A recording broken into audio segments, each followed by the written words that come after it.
bana yanga Kamba mabele sangwema Moka ya Kongo bakoko batikela biso Likambo ya Kongo sangwema Mokili mobimba miso se na Kongo Kamba mabele sangwema Makila bakongole etangi mingi Likambo ya Kongo sangwema Bakongole banyokwa mingi Kamba mabele sangwema Sangwema Likambo ya Kongo sangwema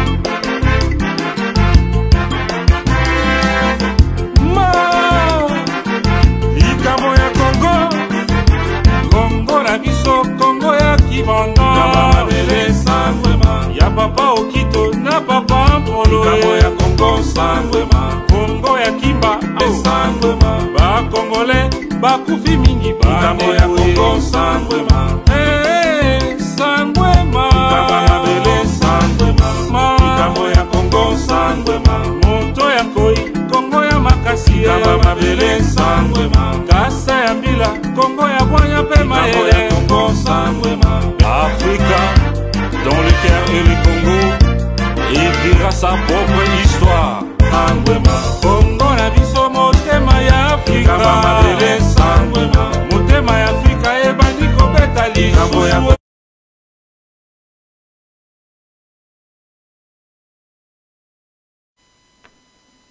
Merci bandeko baso tozwa misu lelo bondaka bo promesse na pesa ki biso na bino to pesa na ki to kokuta na lelo na nzela ya Congo synthèse wa bino ndeko libita libongo na lobaki na bino to kozala penza na émission monene ya kafu kafu to kolobela penza makambo ebele lelo surtout actualité et surtout thème na biso ya lelo ezali bongo la balkanisation du Congo au centre du débat na kat na mboka Rwanda mais lelo la parco a ko répliquer na manso le ka na mboka Rwanda nzokande to kotika la mingi wana te to kolobela moi makambo ebele oyo ezalaka molili na kat na bongo ya ba congolais makambo ni ezala ebele na bongo ya ba congolais et ba congolais mingi bayebi passé ya mboka na biso te histoire ya mboka na biso Congo bayebi yango te alors bazali kokosa mingi na matongi mpe na songi ya bato yango tolobaki lelo tozali le 1er février ezali mokolo monene ezali sanza oyo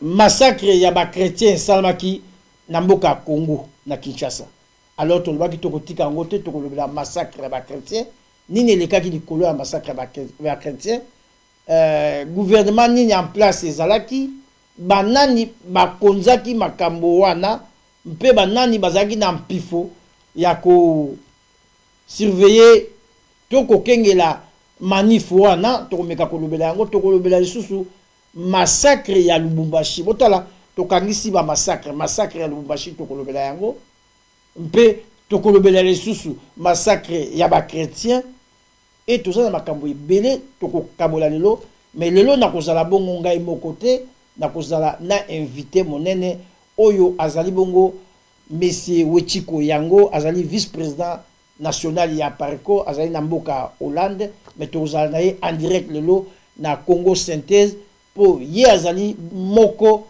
ya bato oyo bazali mieux placé na kati na Parco azali la bouche autorisée azali pe porte-parole ya Pareko yango tomonaki na ba zone d'ombre tozali na yango na situation ya makambo ya Congo oyo eleka etango ezalaka Zaire tomeka kotuna ye mpe ameka kofungula moto na biso likolo ya makambo elekaki et en plus nalingi nasala bino rappel ke moto onga na koyamba lelo azali historien monsieur Wechiko Yango tango ya koya na banzi ye moko akomi yambola mpo la terre kozala biso yango na kosenga lisusu bandeko banso bozolanda biso na ngongo tozali en direct na kati na Congo synthèse botia matoi na bino na biloba loba oyo ezali koleka tokolobela lisusu makambo tali tribalisme balobi à l'époque ya Mobutu na Zaire à l'époque tribalisme ereniaki et puis bandiko ya Kasai bazalaki cible ya deuxième république donc république du Zaire alors moto tokozwa lelo à l'époque azalaki cadre ya Ineteza Union nationale des travailleurs zaïrois ya azalaki cadre kuna, c'est-à-dire azali moto azana connaissance azana mwa makambo ebele tango mboka oyo wana ezalaki Zaïre yango tolobaki lelo tokosimba mwa bisika ebele po tolongola ba zone d'ombre na mitu ya bato tokolobela pe makambo tali situation ya Beni, sécurité na Beni batindaki au moins 21 000 hommes na Beni mpo baluka kimia ya bana Congo. Alors na sima ya butu elekaki bauti ko bomba 60 personnes na zonga ya Beni, tolinga toyeba bato bazali ko bomba bazali ba fantôme to bazali banani.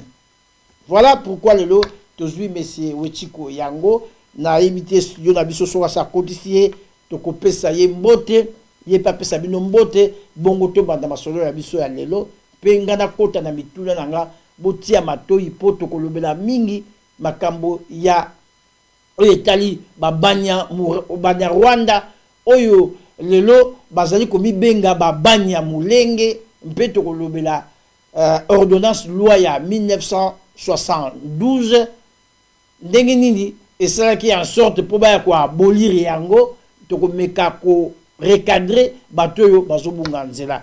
Monsieur Wechiko Yango ozali déjà na kati ya studio, mbote na yo. Mbote na yo papa Libita. Na ibite soko ko komi yambola po ngai nazali mopanzi sango kasi ekozala malamu yo mokomi yambola mpo bande ko bayoka yo. Merci mingi papa Libita. Na ndenge bobengisaki ngai kombo na ngai José Yango Wechiko na yebani mingi na acronyme ya Jova oyo ikoloba Yango José Vincent. Nazali vice-président national ya Pareco na matali makambo ma stratégie pe nazali sous porte-parole et nazali historien de formation et de carrière na salaki ba étude nanga na Lubumbashi na tangisaki pe na longwaki kuna na kotaki na Yenteza et pa ipe na salaki carrière na ngai et na ndenge pe na yaki kokoma na mikni na bapa ya pipai. Donc banda to kotaki na kati na bitumba oyo tuzalika kakati na yango pona koluka ndenge nini toko bengana ba occupant. Donc nazali à votre disposition na komeka koyandola na mituna miso kotuna ngai. Merci mingi. Merci bandeko baso bazo landa biso na banzi boyoki monsieur Wechiko Yango auti komi yambola to kanga maloba mingi te mais monsieur Wechiko Yango likama makasi na bengi yo lelo po meka ko éclairer biso mais comme il est to zwaki le mamoko awo zo tambola na bandeko yo baza na mboka Kinshasa ya zali ndeko yo asali télévision mais azali moto azali na sima ya Fachi Beton azobenga malakombo ya Kadiombo alobaki makambo moko alo esengaki biso to ya auprès ya bino ba cadre ya Pareco omeka ko éclairer biso na makambo maso ya alobaki mais ngana koka koloba te lelo tokomi na mode oyo ba image bani koloba balobaki na biso lobi les paroles s'envolent les écrits restent mais lelo même les images restent na kosenga ndekoyo azana studio oyoka maloba ya alobaki bongo to meka kozonga toto psa mituna likolo wana to yo éclairer biso na maso ndekoyo alobaki studio pa yo zali tela biso elema ya biso. Nationale souveraine moto yazalaki koyamba la communauté de Tutsi qui n'avait pas encore l'appellation Banyamulenge, c'est lui Ngwanda Zamboko yende azalaki ko accréditer bango portion na bango ekota na conférence nationale souveraine. C'est Ngwanda. Maintenant tolingi to poser ma question na Ngwanda Zamboko parce que il insiste que na 1971 bapesaki bango nationalité. Bino oyo nyonso bozaka kofinga kolabo et debisomi nationalité combien alaki combien tango sikoyo na ezali ya que bolon Congo est-ce que réellement ezalaki kolongo la nationalité ya Batouane.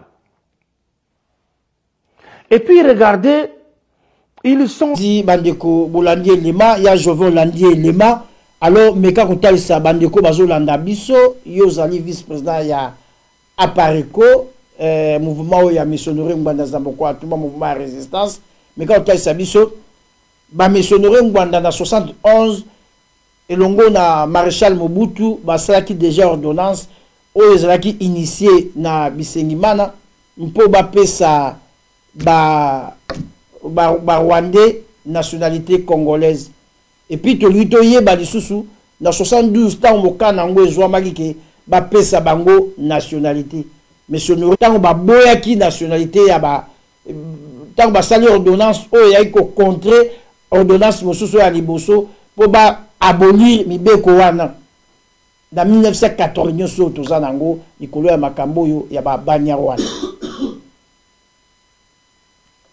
tuna soki fona zonga studio est-ce que azana katu bien est-ce que lani motuna nanga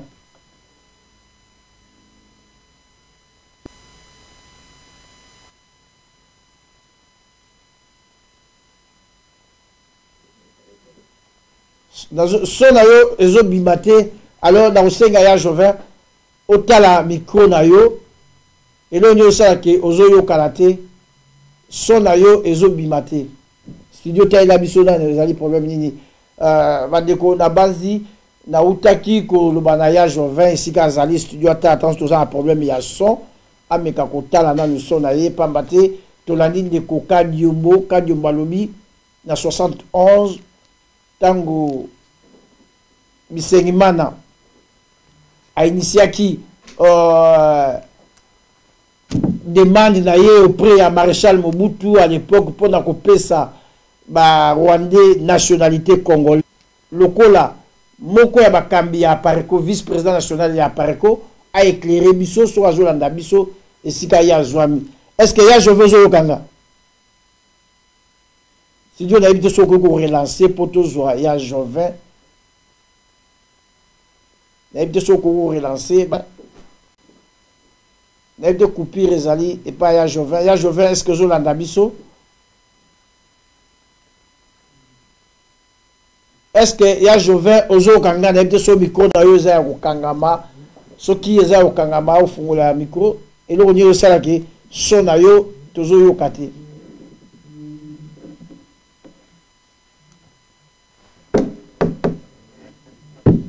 ya Joven na évité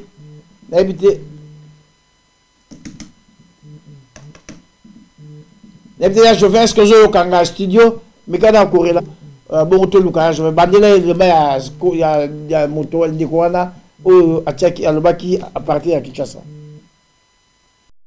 nationale souveraine moto yazalaki koyamba la communauté de Tutsi qui n'avait pas encore l'appellation Banyamulenge c'est lui Ngwanda Zamboko yende azali ko accréditer bango parce que il insiste que en 1971 bapesaki bango nationalité bino oyo nyonso bozaka kofinga kolabo donc bozana terme moko ba perroquet qui ne quitte pas vos bouches botuna siko Zamboko bolobi mbo papa c'est ça qui nationalité na ba Tutsi Rwandais na ba Burundais ba Rwandais bazalaki combien ba Burundais bazalaki combien ape sabino non tango sikoyo na 1981 boye ko boya Mobutu alobi na retiré nationalité c'est-à-dire na seconde wana bakomaki ba apatride or loi ezali ya que bolongoli bato nationalité il faut bazonga sikoyo pa na bango botuna Zamboko pona nini bolobi bolongolaki nationalité ma batikala kaka na Congo est-ce que réellement ezalaki kolongola nationalité ya bato wana et puis regardez Oto Yazalaki Koyamba, la communauté des Tutsi.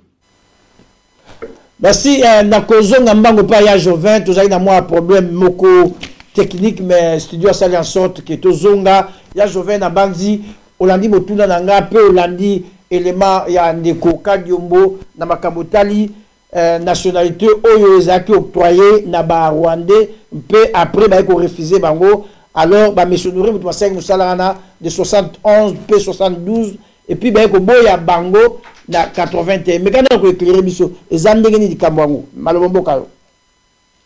Merci Papa Libita.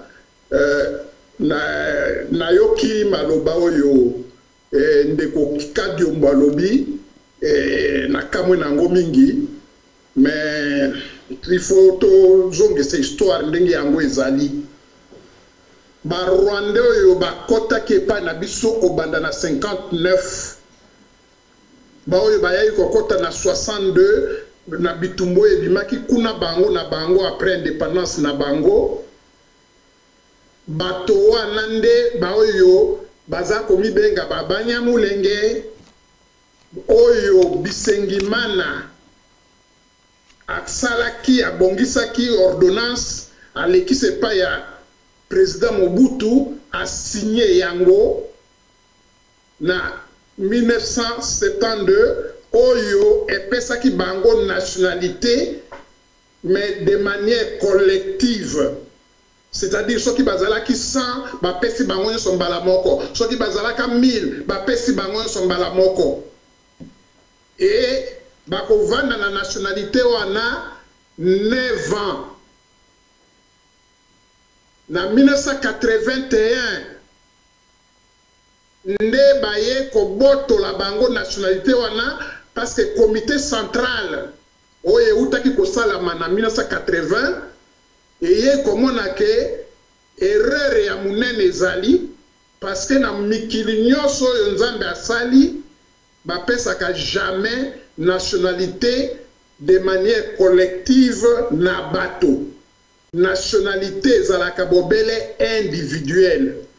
Même soki ezali libota mama tata na bana, soki bazali 5 personnes, maman na tata plus bana misato, il faut basala 5 dossiers ya mutu na mutu mutu na mutu. Na tango oyo Bisengimana signa asalaki document wana pour président Mobutu a signé yango. Monsieur Honoré Ngbanda azalaka na université parce que ordonnance wana ba signé yango le 5 janvier 1972. Monsieur Honoré Ngbanda azalaki na dernière année ya licence pour encore 6 mois parce que l'année académique bakangaka yango na juillet. Azalaki na campus na Lubumbashi. Donc, ye akokaki kozala wana te.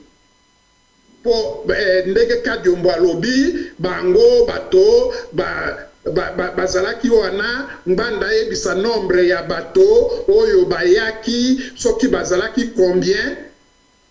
Mais na tango wana na ba service, na 1971-72, bato yo bazalaki wana mokolo wa mpombo azalaki mokonzi monene na kati na AND ezalaki lisusu na 7 yale oyo ya kufa. Monsieur Honoré Ngbanda aza na classe atikali 6 mois po asilisa. Na 1981 tango babotoli bango nationalité wana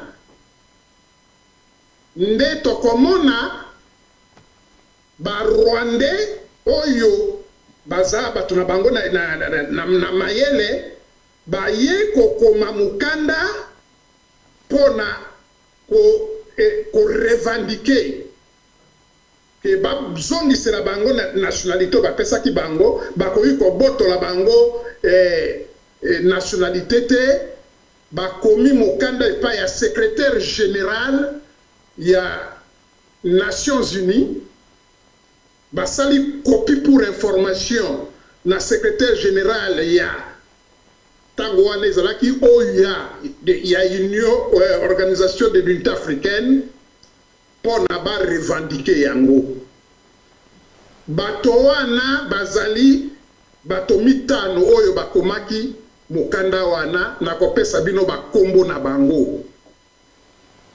Et tango bakomi mukanda wana ekomi na esika ya ko signer ba signer boye pour les populations originaires du Rwanda au Zaïre. Siko bakoya kotia kombo na bango. Donc bango bato basali mukanda wana na kombo ya population originaire du Rwanda au Zaïre. Kombo ya Banyamulenge ezali te, sinon balingaki kokoma pour les Banyamulenge batie bakombo na bango. Awa eza bien clair pour les populations originaires du Rwanda au Zaïre. Kombo na bango ya liboso Ugirache Bouja Sanislas. 2. Gahima Pierre. 3. Gitera Ambroise. 4. Nkorota Jean-Baptiste. 5. Siemenie Nepo Mouchene. Bango wana bato 5 oyo bakomi mokanda pa ba revendiquer bazong se bango ba nationalité na bango bakomi pour les populations originaires du Rwanda au Zaïre. Papa Libita bomoni que kombo Banyamulenge ezate bisengima na peta basala ki ordonnance wana po akoti sango pa ya Mobutu a signé kombo ya Banyamulenge ezate. Bongo leloyo zate ya population originaire du Rwanda ba mentionné quelque part kombo ya Banyamulenge. Merci, merci. Mais ya Joven Mutuna Nanga, tolinga kika ko éclairer biso na 71 ou 72 nga za na tango na kelasi na université ya zo tiaye que monsieur Noura azalaki na kati na makambo wana. Alors la base exactement tiaye menga na yebisi moto ya zalaki na tango wana ezali mokolo wa mpo fait Tshisekedi wa Mulumba oyo abungisa pe bomo ilelo tozo pesa pe na molimo na ye sike azali que son âme repose en paix abungisa ki bomo ilelo na lina ba à l'époque le wana mais c'est Tshisekedi pas ça na 72 na zotu na 72 akendaki ambassadeur na Maroc na 1970. OK. Na sima ya makambo oyo ezalaki pendaison limbisangai sima ya assassinat ya Pierre Mulele nde ye akendeki ambassadeur na Maroc de 1970 ti Tshisekedi na évité ya Joven aujourd'hui sur Pokoso na mboka Grande-Bretagne na mboka oyoka zongi siko zongi nga nazoyoka bino malamu mais biso tondo yoka oto zongi siko donc ordonnance wana c'est salami. OK. OK. Alors tango bazako signer ordonnance wana papa Etienne Tshisekedi monsieur Chino yani Kadiombo azo raconter là yo zalaki déjà cadre na inétreza sur la sanité tango Mobutu na Zaïre mazalaki cible alors to dit to landaye to tia élément bon to yo comme rotal sabiso est-ce vrai tango bino bozo kola pour bino bozali déjà batu mikolo est-ce que bakasayen à l'époque bazalaki cible na gouvernement to na gouvernement Marshal Mobutu malwa omboka yo studio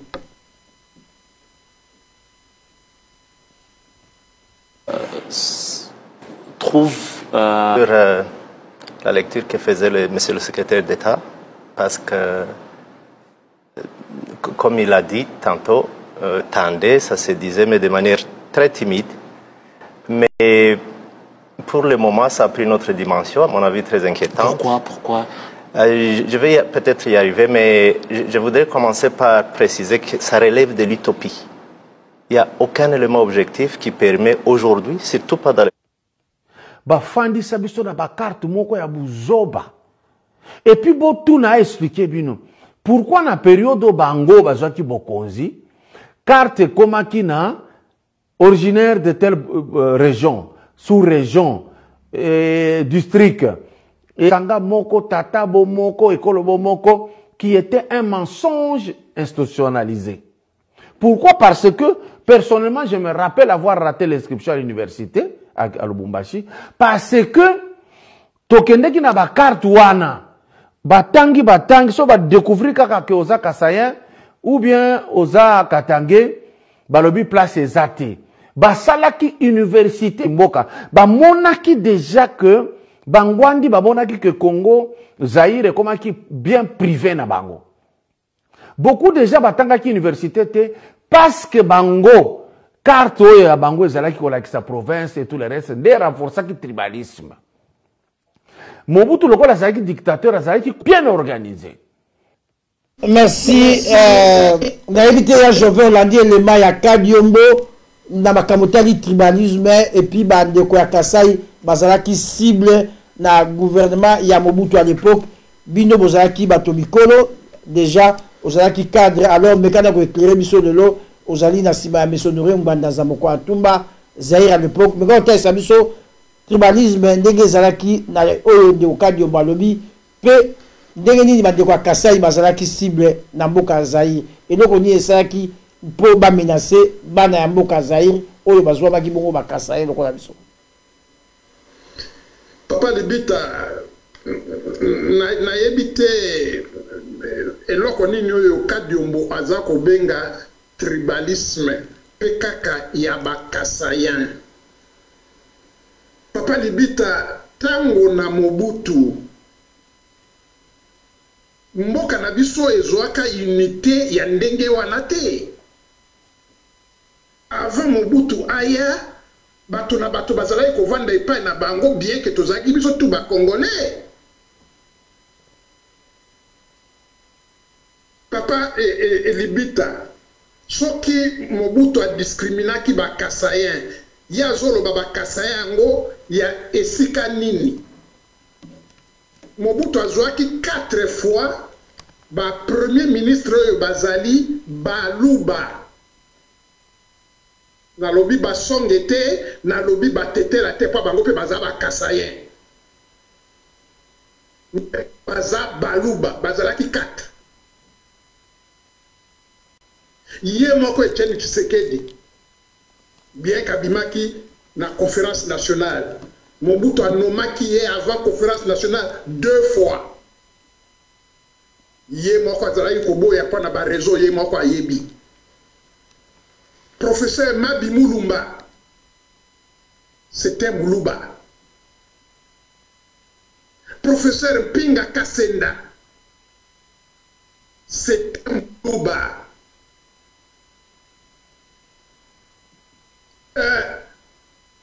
Léonard Moulamba, premier ministre ya liboso ya Mobutu. Mobutu a sali coup d'état, tango a sali gouvernement na ye 28 novembre 1965, premier ministre ya liboso Mouluba.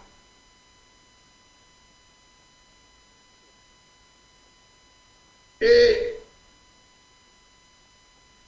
ba gouvernement ya Mobutu a sali na kopesa ba kombo surtout te na ko passer moi en revue comme on a ba kombo ya Balubo eza na kati na kamati par hasard gouvernement ya Mobutu asalaki na 1965 oya liboso Etienne Tshisekedi Mouluba azaki na kati soki na kamati remaniement oya eko sala na 1968 Tshisekedi yango azali susu kuna na kati Ntumba Ferdinand azalaki ministre ya économie Mouluba tokei na gouvernement ya 1972 na 1972 poste à premier ministre ezalaka lisusu depuis 1967 ezalaka lisusu te Baluba baza na kati ya gouvernement wana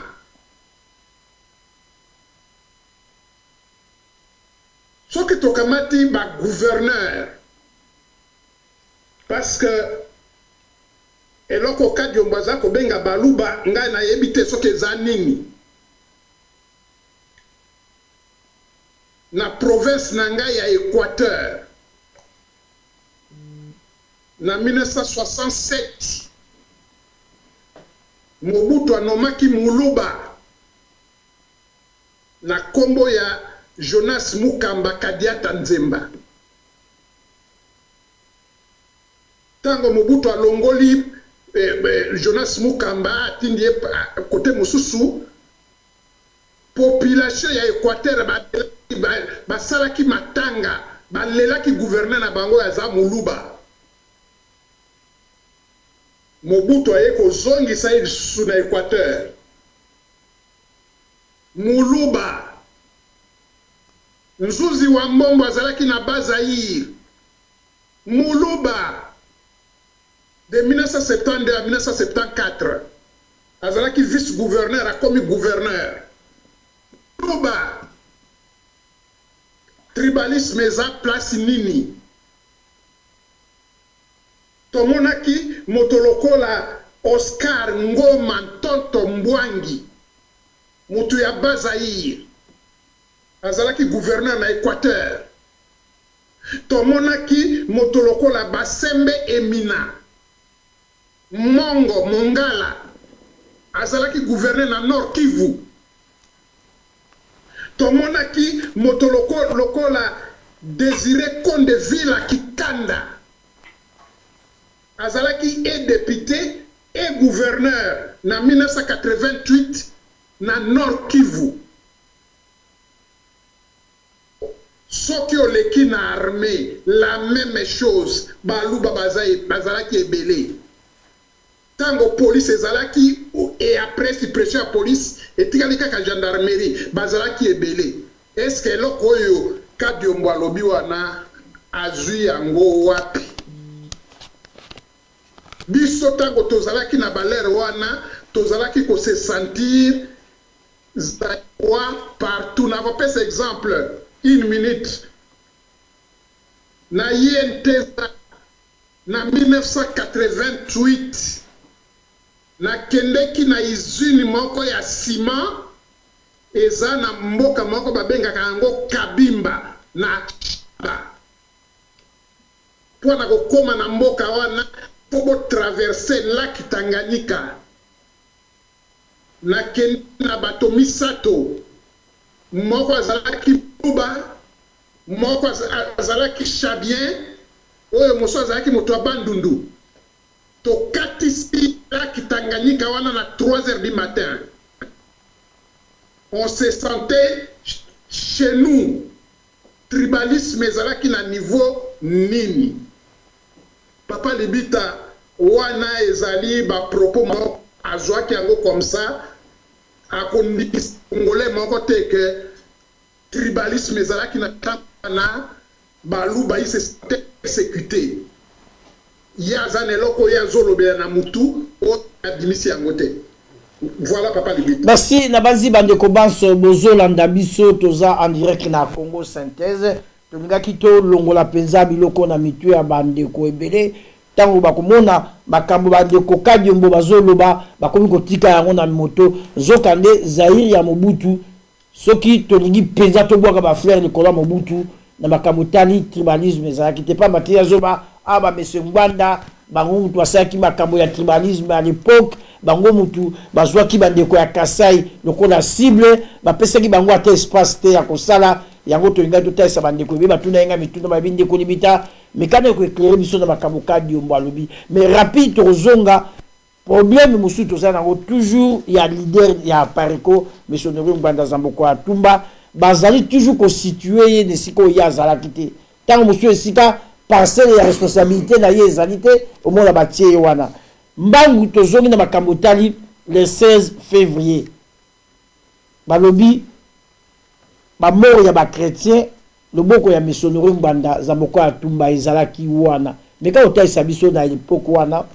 monsieur Honoré azalaki occupé position nini mpo loboko na ye ezala likolo ya massacre ya bandeko bakweyaki na 100 ans tokomi c'est-à-dire le 16 février mpeto leka lisusu na massacre ya Lubumbashi opesa biso position ya monsieur Honoré Ngwanda Zamboko Atumba parce que bazo situé c'est comme ça azalaki omniprésent na gouvernement nyonso ya Mobutu soki etali makambo tali culture monsieur Ngwanda azali wana makambo tali mine monsieur Ngwanda azali wana makambo tali enseignement Nganda monsieur Nganda azali wana makambo tali ministère de l'intérieur azali wana makambo tali commandant ya ville mais pourquoi bazo situé partout mais kana kota sabiso na le 16 février pambate mikolo koyoka bakobima bia monsieur Nganda muto asaki makambo le 16 février mais kako longola ba zone d'ombre mais la kisabiso pe massacre ya Lubumbashi est-ce que y a eu massacre mais soki massacre ezalaki banani oyo bazalaki na loboko na bango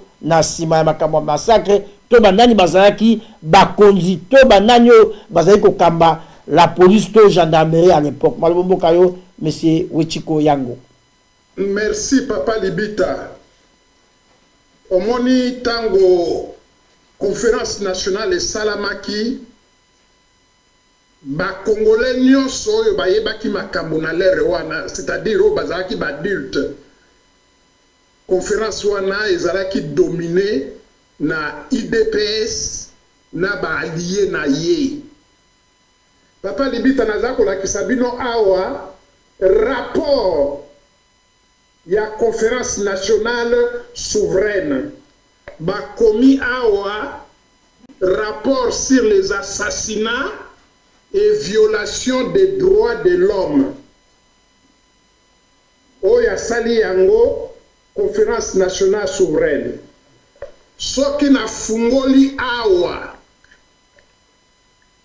na awa baza koloba massacre du 16 février oyo balobaka massacre ya ba chrétien.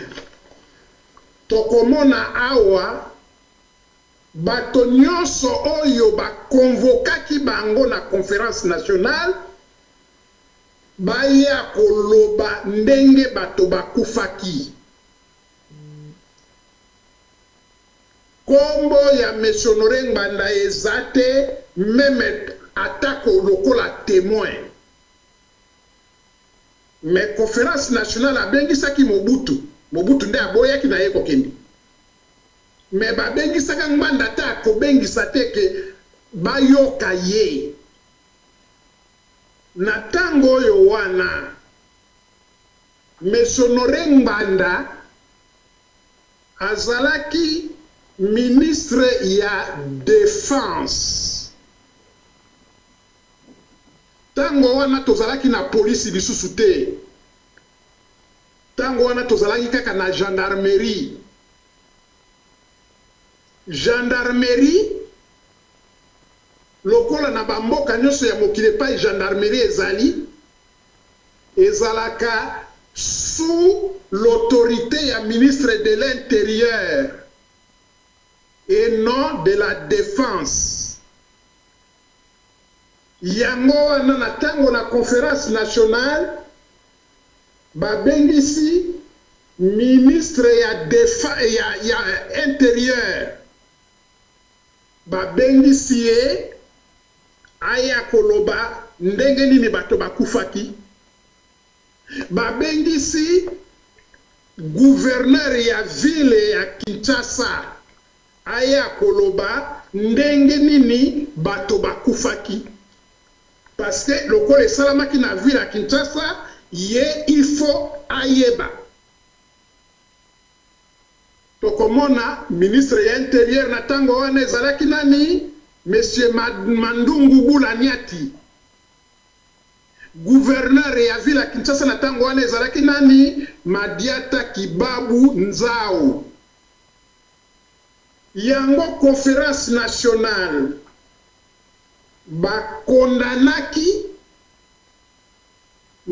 bakondane gouverneur ya ville ya Kinshasa po makambo wana esalamaki na mboka na ye. Cela veut dire que azwaki ba disposition te pour protéger ba chrétien wana. Kombo ya Honoré Nganda ezate bongo bato balobaka bazwaka yango wapi. Pona nini na kati na conférence nationale na likambo oyo wana batia kombo ya Monsieur Honoré Nganda te.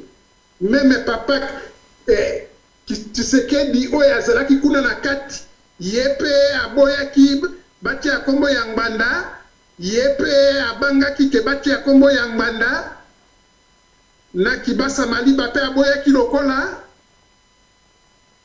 te. kuna mesonore ngbanda zalaki te tokei na massacre ya ba étudiant le prétendu massacre papa libita tango wana ngai moko naza kosolola na bino ngai naza kotangisa kuna na tongo yo wana na kei musala lokola tokendeki tokomi na place building administratif ya université ezali bayebisi biso moyen kokoma na campus eza te parce que na butu ya lelo baétudia babundaki entre bango totelemaki wana na building ti 11h du matin moyen kokoma na campus ezali te campus ezalaki à peu près à 3 km plus loin tozongi na biso na bandako sima ya mikomi bale misato na kati ya université toyebaki kaka étudiant moko ya akufaki Ilumbe wa Ilumbe na Lubumbashi batoyo bayebi Lubumbashi balelaka jamais bibembe na ndaku bibembe nyonso balelaka yango na morgue ya hôpital général ya Sendwe kombo ya hôpital wana mutu moko te na Lubumbashi amona ke baza koskolela bibembe ya ba étudiant oyo bakufaki il n'y en a pas toyokaki na munoko ya Lambert Mende alobi tango bazalaka na Belgique en tant que ba opposant à Mobutu Mende alobi biso batoto bandaki go gonfler ba chiffre ya ba victime tolobaki babomi bato 200 babomi bato 100 babomi bato 60 jusque toye ko reconnaître que ezalaki kaka na ebembe moko na kati na rapport oyo papa limita okokuta ba kombo ya bato ebele ba responsable politique militaire ya gendarmerie oyo ba bengisaki bango na conférence nationale po bakenda kopesa ba déposition na bango kombo ya Mesengbanda ezali te pona nini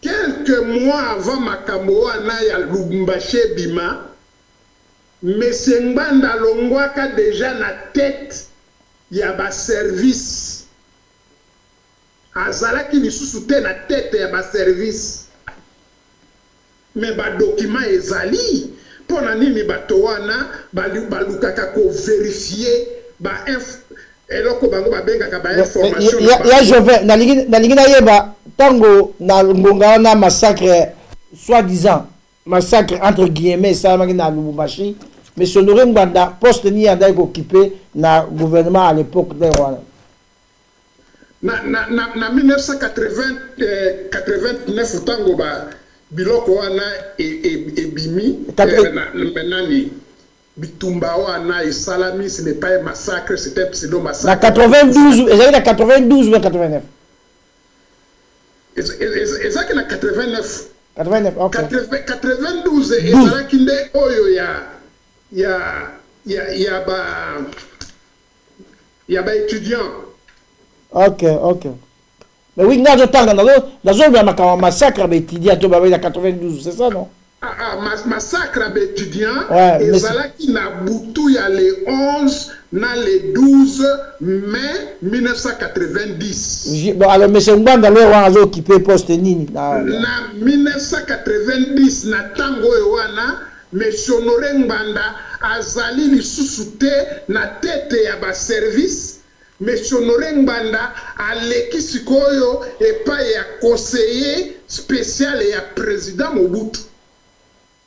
OK donc nana zoki sika na ebonga na ye nana akomaki na mokonzi ya tete ba service ezalaki na lero wana na tango oyo monsieur Honoré Ngbanda alongwe général Norbert Likulia Bolongo nde aye kokoma mokonzi ya ba service na tango wana babengaki yango na kombo ya SNIP, Service National d'Intelligence et de Protection. Okay. Général Likulia nde akomi na place ezalaki Monsieur Honoré Ngbanda. Donc Monsieur Ngbanda accueilli basitaka kombo ya Général Likulia te. Donc Monsieur Ngbanda comme conseiller politique ya Maréchal et puis Likulia a remplacé la tête ya service. Pour remplacer la tête à bas service. OK. Mais non je sala que ya za isusu wana te mais bazomona ka eningi ya Ngbanda kuna. Eza façon de diaboliser.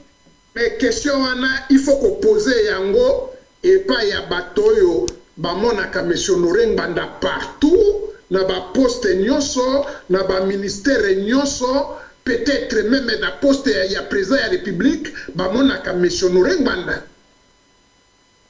Monsieur Honoré Ngbanda ko sala musala na ye quelques mois, je crois na mois de mars 1990, à Longwe wana Mobutu a nommé conseiller spécial et pas na ye et ba remplacer na général Likulia Bolongo oyo azalaki na ba adjoint mibale Goga Lingo na Tende Buku wana bazalaki ba adjoint ya Likulia Bolongo. Merci. Merci ya Joven na banzi bandeko ba lumière pe na banzi tangu toko pusana na suka obombela biso tozana besoin ya bato nyonso baleka na service na mboka Zaïre pe ti na mokona lelo banani balekana. Pourquoi seulement kombo ya Monsieur Honoré Ngbanda et comment marché na bango batekela kabiloko na kombo tokolinga toyeba yango. Alors tokoti mbangu na makambo komi koleka lelo na mboka Rwanda bandeko ya Rwanda na makambo tali balkanisation oyo Monsieur Honoré Ngbanda zobeta sete tango nyonso mikolo mileki bazalaki na débat monene penza na kati na mboka Rwanda mais basitaki nommément kombo ya Monsieur Honoré Ngbanda comme si azali ko inciter peuple na ene azali ko pousser peuple pe azali ko manipuler même banganga ya nzambe même bato ya société civile même ba politicien ya opposition babi Monsieur Honoré Ngbanda azali ko manipuler ba. Alors tolinga toyeba est-ce que Monsieur Honoré azali ko manipuler ba politicien congolais to peuple congolais na nyonso zoleka mais tokolinga na totia élément ya bandeko ya mboka Rwanda oyo bazali ko citer comme la Monsieur Honoré Ngbanda na débat na bango studio otia biso bandeko wana tikolongwa mboka Rwanda. Trouve la lecture que faisait monsieur le secrétaire d'État parce que comme il a dit tantôt l'idée n'est pas nouvelle. Nous sommes nés au Congo, nous sommes nés grandis au Congo, mais c'est la première fois que ça prend une telle dimension. À l'époque, on l'attendait, ça se disait, mais de manière très timide. Mais pour le moment, ça a pris une autre dimension, à mon avis très inquiétante. Pourquoi Je vais peut-être y arriver, mais je voudrais commencer par préciser que ça relève de l'utopie. Il n'y a aucun élément objectif qui permet aujourd'hui, surtout pas dans le contexte actuel, de penser à la balkanisation de la RD Congo. Les relations se sont améliorées avec le Rwanda parce que tous les mots de la RDC étaient lancés contre le Rwanda. Tout le monde considère que tous les malheurs de la RDC venaient du Rwanda.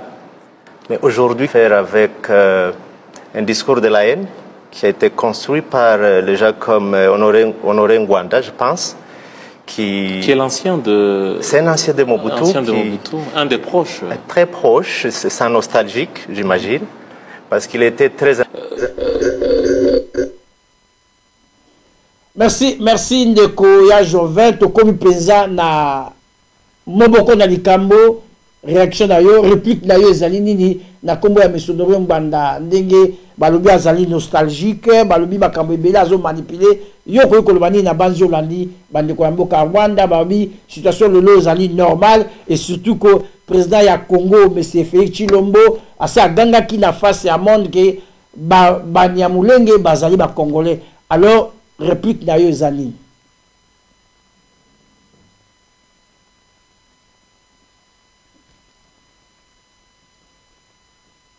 Alors il y a Joven, est-ce que zo yokanga?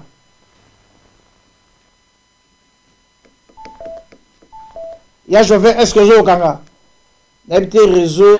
Docteur Siaka, c'est quand même assez grave lorsque de tels propos sont... Tout à fait d'accord. Je n'ai pas nouvelle, disais, mais de manière très timide. Mais pour le moment, ça a pris une autre dimension, à mon avis très inquiétante. Pourquoi Je vais peut-être y arriver, mais je voudrais commencer par préciser que ça relève de l'utopie. Il n'y a aucun élément objectif qui permet aujourd'hui, surtout pas dans le contexte actuel, de penser à la balkanisation de la ère de Congo. Les relations se sont améliorées avec le Rwanda parce que tous les modes... Merci, Nabaï Bandeko. Bomoni ezali vraiment caprice ya technique. Toujours vice-président Ndeko. Ya Jove Moussika, président Yango. Ya Jove Sokolandi Bandeko yo réplique na yo Nikolo na bango na maso bango. Eloko mogote na yoki eloko mogote que ezo salate ngai na yoki eloko mogote. Alors donc si il faut naibisa bazongisa oyanda yango zala vraiment l'attention. OK, ne vous en faites pas. Donc studio mettons au balancer biso élément wana lisusu Ndeko ya Jova yo kapo asa la réplique Nikolo ya débat oyo et le kagibo na mboka Rwanda. L'idée n'est pas nouvelle. Nous sommes nés au Congo, nous sommes nés grandis au Congo. Et pour le moment, ça a pris une autre dimension, à mon avis très inquiétante. Pourquoi Je vais peut-être y arriver, mais je voudrais commencer par préciser que ça relève de l'utopie. Il n'y a aucun élément objectif qui permet aujourd'hui, surtout pas dans le contexte actuel, de penser à la balkanisation de la ère de Congo. Les relations se sont améliorées avec le Rwanda parce que tous les mots de la RDC étaient lancés contre le Rwanda. Tout le monde considère que tous les malheurs de la RDC... Qui est l'ancien de... C'est un ancien de Mobutu. Un des proches. Très proche, c'est nostalgique, j'imagine. Parce qu'il était très important à l'époque J'imagine que c'est à partir de ce discours que le clergé a été piégé. Gatete, vous êtes, je vous ai introduit comme très actif que nous avons ici au pays et même dans la région. Vous ne pensez pas également que l'époque des réseaux sociaux contribue également à attiser le feu, ou c'est facile, comme l'autre qui disait que les réseaux sociaux ont donné la parole même aux gens qu'on ne pouvait pas entendre, qui n'avaient pas droit à la parole à l'époque? Oui, mais d'accord, les réseaux sociaux, comme tout réseau, en fait, ils sont alimentés par des gens. Mais dans cette situation, les Congolais qui en parlent sont soucieux de perdre des terres, pas des peuples. Vous m'avez annoncé comme avocat des droits humains. En fait, c'est une sorte de fantasme. Les Congolais pensent que les terres sont tellement riches qu'ils attirent la convoitise de... Rwanda a commis na kobanga que peuple congolais oyo bakuzala yuko kosa ye peuple afungoli miso et moto ya fungoli peuple congolais miso c'est monsieur Honoré Nganda. Félix Ayewana pona kosunga Paul Kagame bakokisa oyo ezalaki plan na bango bandakala. Baza koloba ke baza ko défendre Baba Nyamulenge. Tokomona na interview oyo ancien premier ministre rwandais Faustin Twagiramungu asalaki. Alobaki polele alobi pona ye Banyamulenge bazate bazalaka pete wana l'ancien premier ministre ya Rwanda. Et Félix pona kosunga Paul Kagame na plan na ye oyo ya kobotola biso mabele na Kivu aye koloba ke Banyamulenge baza bandeko na biso. mais soki au côté du sous na mozindo na oyo ancien premier ministre alobaki, ancien premier ministre rwandais oyo azali rwandais alobi na munoko na ye moko Papa Libita alobi que Banyamulenge c'est une invention, ça n'a jamais existé. Bato yowana bazali bato ya Chiangungu et pas yé moko premier ministre wana abotami. Tokomona na ba recherche oyo président national na biso asalaki abimisi kombo ya nani oyo a inventa kombo yo wana ya Banyamulenge.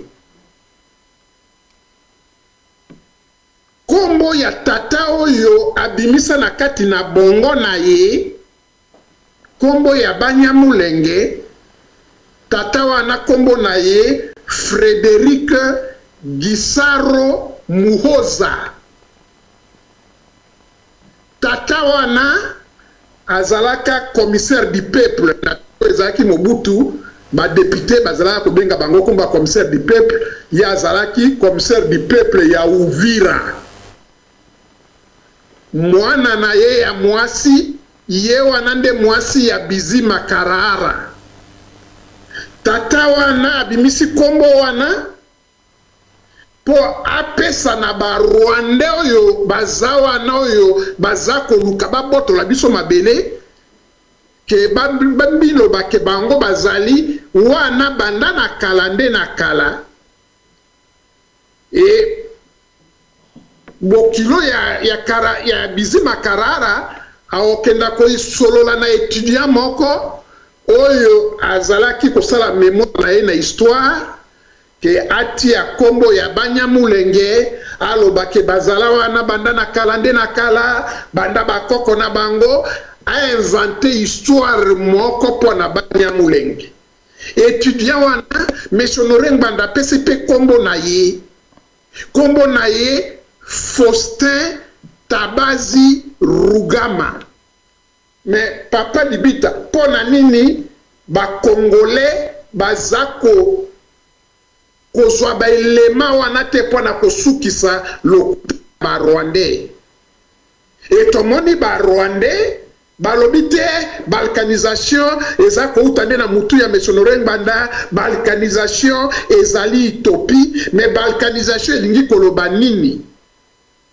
Balkanisation elingi koloba tango oyo mboka ekokata na mike. Balobaka yango na 1960, bien entendu, na 1960 tozwaki ba sécession mibale. Tozwaki sécession ya Katanga, tozwaki sécession ya Sidi Kasai. Menace wana ya mboka kopanzana ezalaki toujours, mais cette fois-ci ndenge ancien premier ministre ya Rwanda M. Faustin Twagiramungu azoloba alobi ide wana ya koluka koya kobotola ba Congolais mabele na bango euti epai ya bato oyo bautaka na Uganda, c'est-à-dire Paul Kagame na bandeko na ye. Na lopoto alobi boye, malheureusement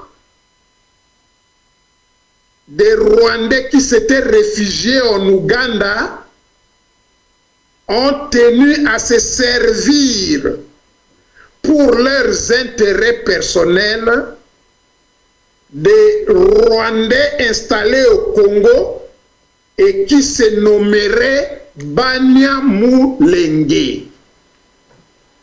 On ne peut plus être clair.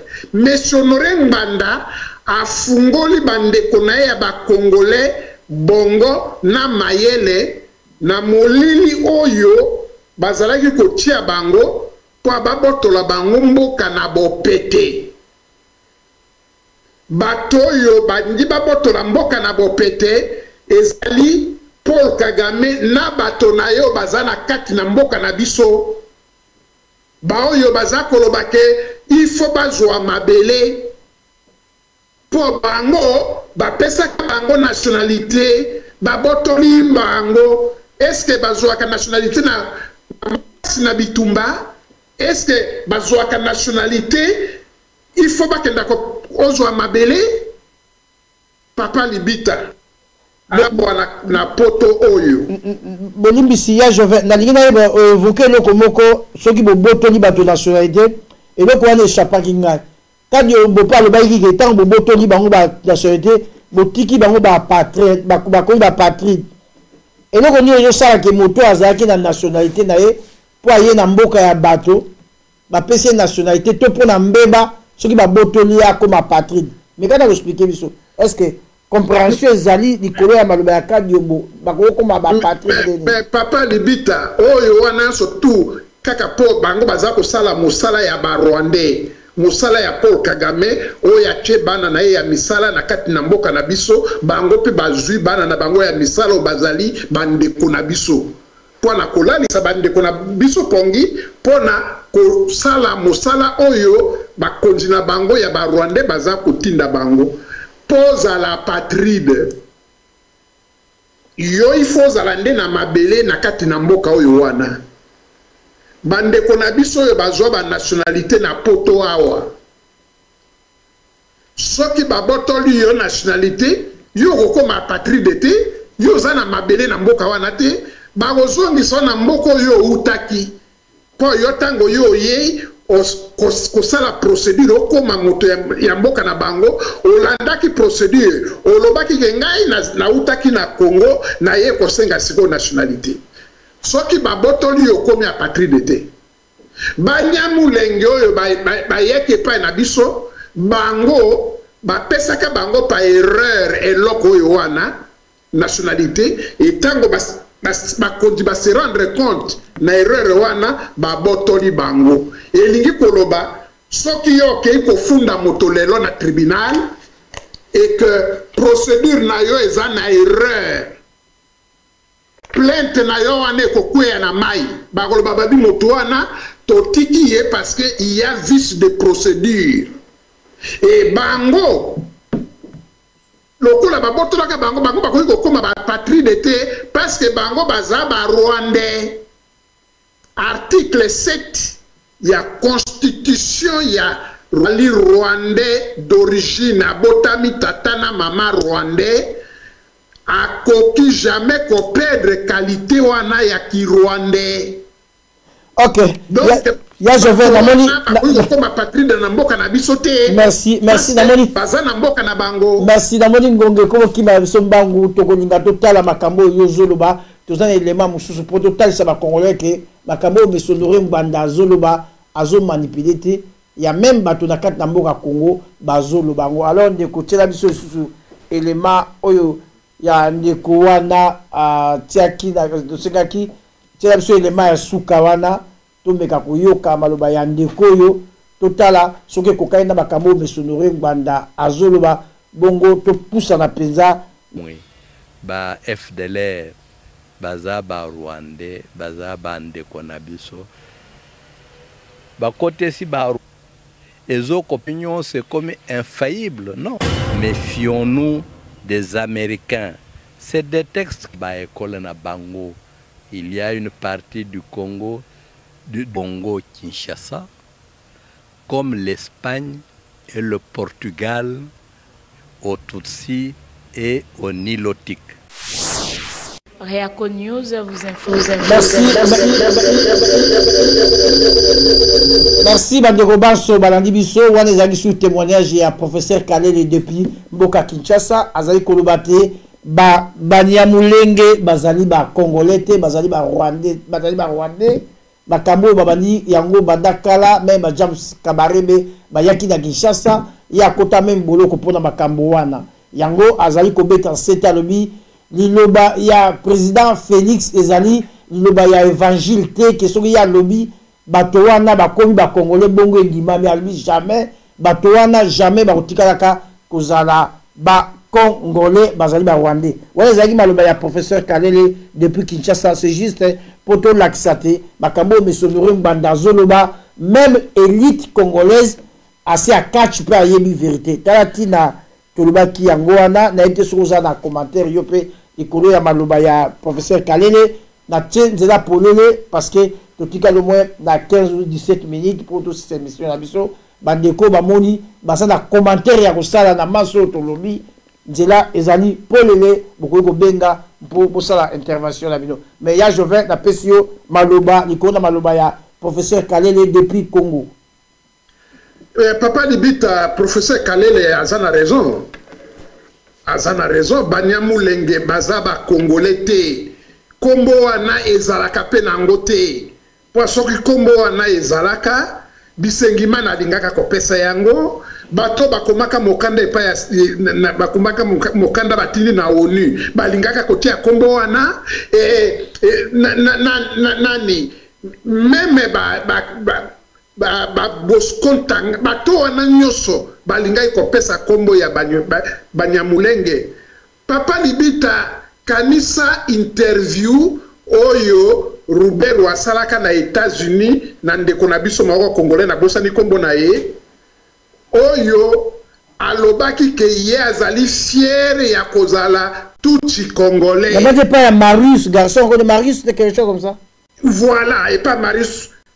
Mais pour nani yé moko na lere wana alobaki te kaza Banyamulenge.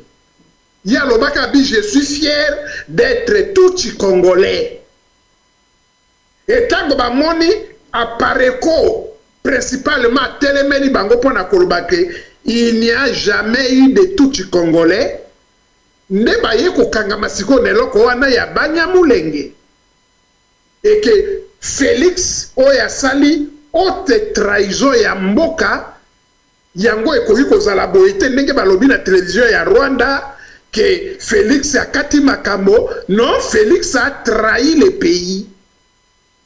Les Banyamulenge ne sont pas des Congolais. Soki bazala ki ba Congolais. Po na nini bazala ko boma ba Congolais mosusu po bazwa mabele. Po comme Congolais il faut ozwa mabele oboma bato. Et puis est-ce que bande ko na biso ba Congolais ba koma ba Belge ba boma bato pa ba koma ba Wallon to pe ba koma ba Flamand. Et puis je vais dans tout dans le sous dans la capitale l'insécurité na mboka Beni 21 000 hommes bazakuna et puis Monisco mais nasima miko eleki bazui 60 bibembe na kat na mboka. Est-ce que bato bazo ko boma bato bazali ba fantôme? Est-ce que zali kaka ndenge mais sonora lo baité armée aux alliés infiltrés les alliés pas mingi pour ko sécuriser mboka wana? Mais monsieur Honoré Ngbanda lobaki vérité. Monsieur Honoré Ngbanda lobi vérité oyo Paul Kagame na batonaye bazana mboka na biso bazala ba Rwandais to bana mboko baza ko salela Paul Kagame baza ko luka kokunda yango armée wana mboka na biso mobimba tango ekozalaka kaka na ba occupant wana Rwandais eloko ya malonga ekotambola te na kati ya FRDC armée oyo wana mais baloki oyo bakotisaka bango na opération ya brassage na mixage bango baza koboma bato ADF na luana eza na batuti na kati oyo baza koboma ba Congolais parce que objectif na bango ezali kuna ba Congolais basila batikala penza muke et population rwandaise atonda wana pona kozelaka basala autodétermination. Donc ba vérité yo Ngbanda za ko bimisa ndo yeza ko pesa Paul Kagame na équipe na mobimba liboma na mutu soki Honoré Ngbanda atikalaka kosala sacrifice oyo na bande konaye ba Congolais na libanda te Papa Libita lokola tozoloba na yo boye lelo me mboka wana esi epanza na banda na kala mais Honoré Ngbanda tingami likambo wana tala lelo yo peuple afungoli miso basala nyonso pour que vérité wana ekomela peuple congolais te mais monsieur Honoré Ngbanda sali nyonso liloba wana ekomi na mboka na bango ezali lokola liloba wana ekomi na mboka misala na bango ekokokisama lisusu te pour peuple congolais akoyi kotelema lelo akoyi kotelema na butu akoyi kotelema lobi na tongo mpona kobengana barwanda oyo wana nalingila tuna motuna moko lisusu pamba te ntango nyonso bataliba balobi biso bozokalifie kaka barwandais mais monsieur Honoré Ngbanda mpe azali soudanais okoki koloba nini dans tout ça mais on ezali kaka mpa moto ayebi te bon bato nyonso surtout eloko alobaka soudanais oyo wana ezali nde la langue lokola balangue na biso eza babantu bongo bagabonais oyo mpe baza na balangue bantu bango mpe biso na bango toza bandeko bacamerounais oyo baza na langue na bango eza mpe ya babantu biso na bango mpe toza bandeko bato ya Zimbabwe oyo babantu langue na bango mpe eza ya babantu biso na bango toza bandeko monsieur Honoré Ngbanda langue na bango Kingbandi Bangboaka Bamangbetu Baalur Bafaraje bato oyo nyonso ya nord ya Congo tout le nord du Congo balangue na bango ezali na kati ya famille ya balangue soudanaise Kimbuza, Kiyombe, Kisakata, Chiluba, Kirundi, les Chi, Kota wana seza na kati ya balangue bantou. Les Français, l'Italien, les Portugais, l'Espagnol, eza na kati ya langue babengaka balangue latine. Est-ce que français penza yé na portugais baza bandeko pa balangue na bango eza balangue latine soki moto olobi langue latine moto azo ideke yango wana ndi Italie et pas soki balobi ke Kingbandi eza na kati ya balangue soudanaise alors yo na bongo na yo lobi donc bato wana bazali bato ya Soudan c'est-à-dire nord ya pays na biso mobimba eza Congo te eza nde Soudan te papa libita o anande po ayebi te bon tokopesa ye excuse po ayebi yango te mais monsieur Honoré Ngbanda est congolais à part entière sa langue appartient dans la famille des langues soudanaises ndenge balangue na biso eza na balangue bantu basangani bango na ba Zimbabwe biso na bato ya Afrique du Sud toza bandeko Ndebele aza ndeko na yo mais le Kindebele wana eza na kati ya bongo toko biso na bango ndeko pona nini mais okomona curieusement bautu baperda langue na bango ekomisaka bango babantu kobanda na 16e siècle wana babimisi langue wana nilotique oyo ezali Kinyarwanda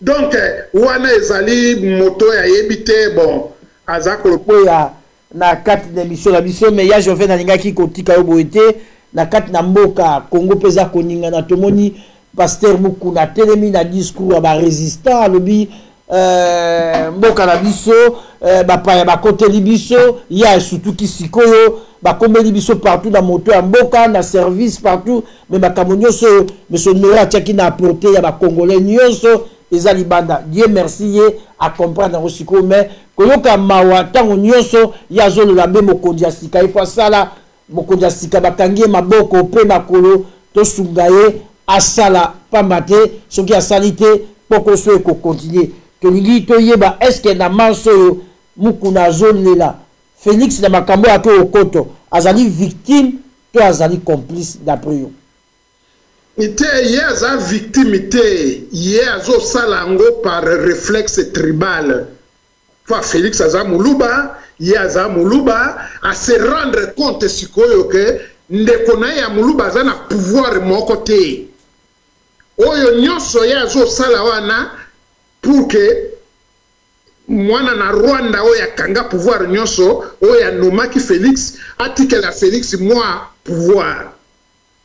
Omoni eloko oyo mukuna za kosala ezali textuellement eloko oyo Bible za koloba ezate mutu nyonso aza koganga kolo Yesu nde akokoma na lola parce que bato wana balobaka po bato mosusu bamona ke bango mpe bandimela Yesu mais omonaki Jésus Christ po ye ayebi Satan tango Satan akendaki komeka ye mbala misatu Satan akendaki na maloba oyo eza na kati na liloba na Nzambe e alobi na Yesu alobi soki ya solo yo oza mwana na Nzambe omibwaka kuna epai yo ozali omibwaka na se awa soki ezalaka bato ya mokili akolukala kisa Satan ake ya solo aza na nguya wana akomibwaka et le fait ya kondimo mibwaka o se soumettre na Satana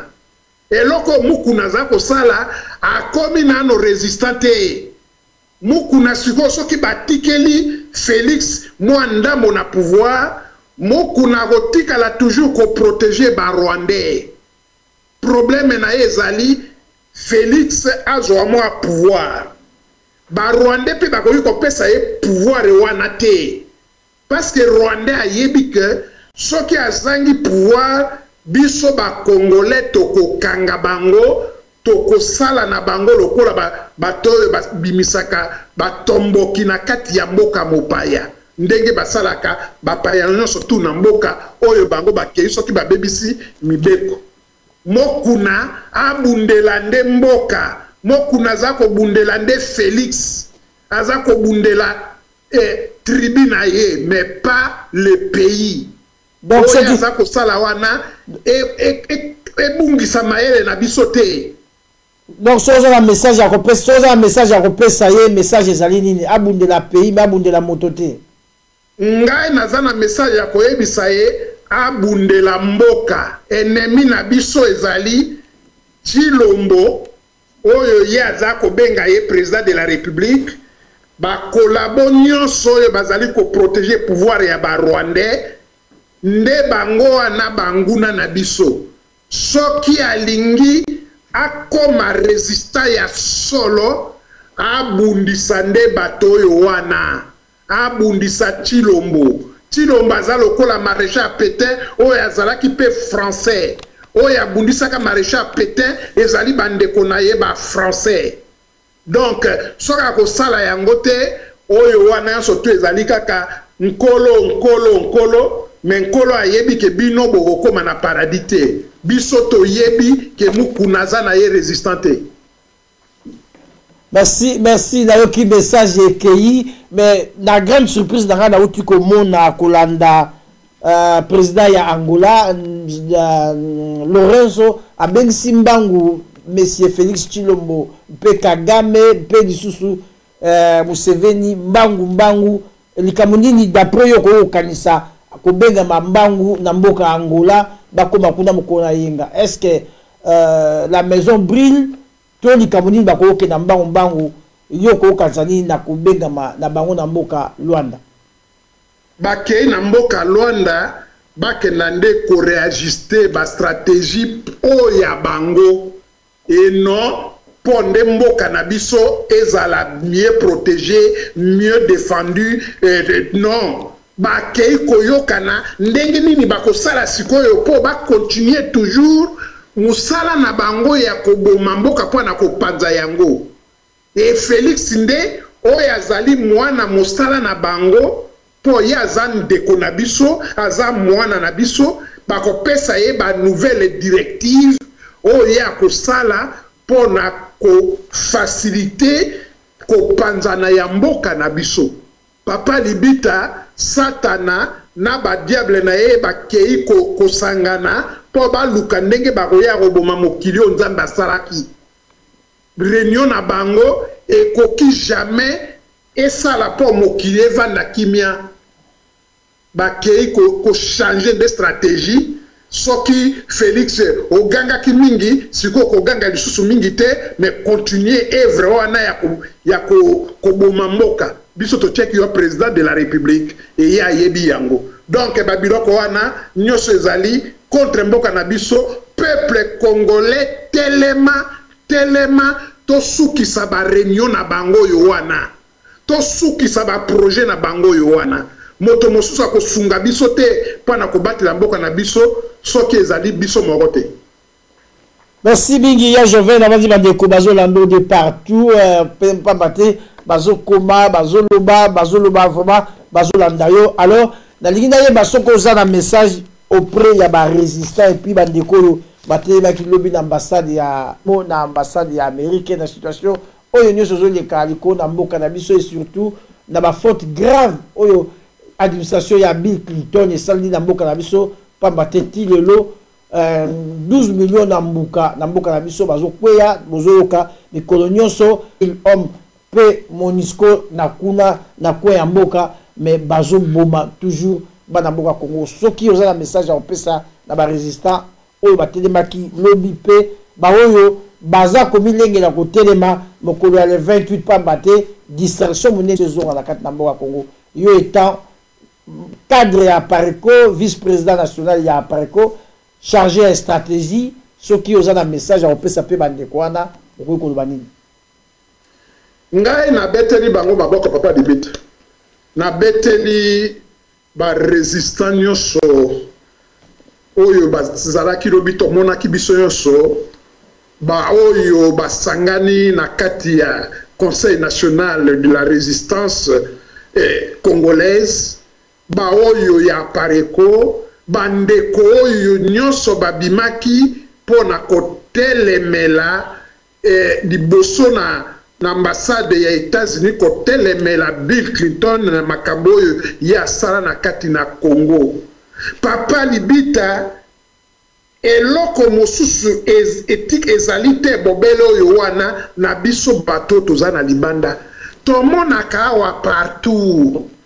Likambo ezosalama na Turquie, ba Turco bazana bamboka oyo bakei kotelemela ambassade soka ambassade nini oyo baza kotia bango na mobulu bakei kotelema kuna. Etolakisi ke biso toyebi makambo nyonso.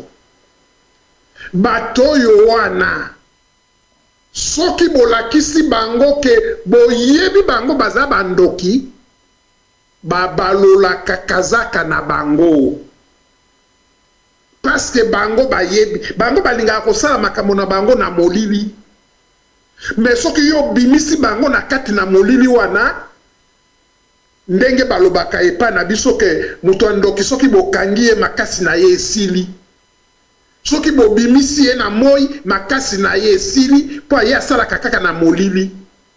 Alors na bandeko na biso ndenge basalaki il faut qu'on continue, il faut qu'on kenda ko pekisa musique ebeta parce que na musique wana distraction ya munene mboka ezokende il faut qu'on telemela bango etango biso tozali liboke moko bato wana bakolonga biso te tango yo biso nyonso tofungoli miso bato wana bakokoka kolonga biso te. Monsieur Honoré Ngbanda akoma babuku oyo ya tia bakombo ya ba Bill Clinton wana nyonso polele ti lelo oyo baportaka ye plainte te po bayebi oyo ya aloba na kati na babuku wana eza vérité. Biso tokotika te koloba Monsieur Honoré Ngbanda grâce na ye nde biso peuple congolais toyebi oyo azali mobomi na biso. Général de Gaulle na libandeli badingaka yete. Général de Gaulle bafingaka ye. Metango mboka na bango France ekomaki libéré ti na moi na lelo bakokumisaka mosala ya Général de Gaulle. Monsieur Honoré Ngbanda misala oyo azali kosala na tina na mboka bana oyo bakoya kozongisa ye ba honneur wana nyonso oyo bato na ndoki na lelo baza kolinga kobimisa na minoko na bango te me okoyoka na discours na bango bazali koloba maloba ya Honoré Ngbanda ba oyo baboyaka soulèvement populaire bamona ke solution mosusu eza te mpona tosilana na bato wana ezali bobele soulèvement populaire e eloko wana ekosalama kuna na Kinshasa babandi kotelema na bambassade eloko wana ekoti na kati na mitema na peuple congolais papa Libita tokolonga bango quelle que soit la durée de la nuit les jours finissent toujours par apparaître et jour wana ekobima etali molende na biso moko ba congolais. Merci etali molende na biso moko ba congolais ba mboka le 28 février peza kobenga mezali na mboka France Paris pambate Fally Ipupa na simanaye ba Vital Kamerhe pe bato banso bandoki baza na simanaye tozo benga bana nyonso ya UK ba sengeli ba kende so mikolo badi ko belema to benga na to bandeni to kobongisa poto kende na mboka France ko telemela bandeko oyo balingi babebisa mboka Kongo bazi émission na biso peza ekomi na suka tozalaki bongo na monsieur Wechiko yango ya Jovin oyo azali bongo vice-président national ya Parico pe chargé ya stratégie pe porte-parole ya Aparico ezalaki wa bino de Kolibita puis tozopesa mbote na bandeko banso oyo balandaki biso tosalaki peza violence comme d'habitude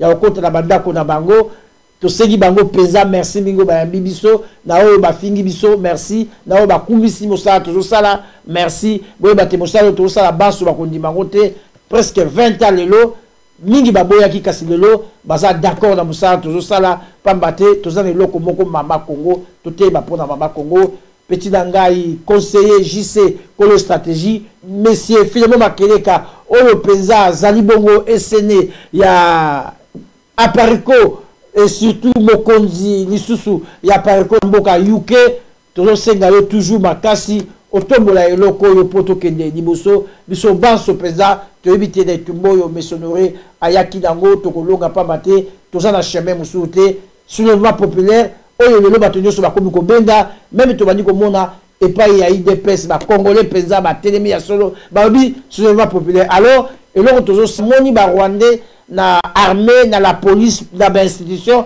alors totelemisa peuple lokola moto moko tobenga na bato sima nango biso mo bana mboka tokovanda pe tokosolola yango ezosenga bana nyonso ya Congo ndenge misonora lobaki tosangana lokola moto moko na bosolo ezala bato d'ailleurs bato ya bato bazali te ba connotation wana balamuka banini ba IDPS na tango etumba soki nyoka koti na ndako bakombo wana ezaka sute komaka toboma nyoka bongo tovanda na ndako donc bandeko ba vrai patriote o baza na IDPS ba vrai patriote baza na lamuka ba vrai patriote baza na MLC par tozo ba patriote bato ba batela mboka pe ba kokengela mboka to telema lokola moto moko poto benga na bato bongo lobi to sunga pedo balanda biso na Belgique ba mama Claudia bilo banso ba mama Christine bozo mbote to kokuta na peza mokolo ya le 28 na mboka France pona kotelemela bato oyo bali babebisa Congo et surtout tozopesa merci mingi na Congo synthèse